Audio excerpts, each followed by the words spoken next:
આવો પધારો. અને ઉપર શું લેવા ગયા તા?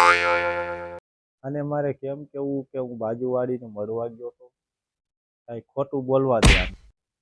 શું વિચારો હો? જલ્દી બોલો ને. એમાં એવું હતું ને, મને સવારના બહુ માથું બહુ દુખતું હતું ને, એટલે હું છત ઉપર વયો ગયો તો.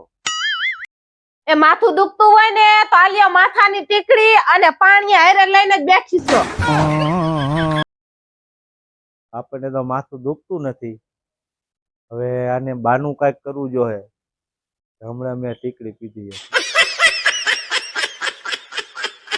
તો એક કામ કરને, માથાની ટીકડી તો મેં હમણાં પીધી હતી. હવે એક કામ કર, તું પી જા.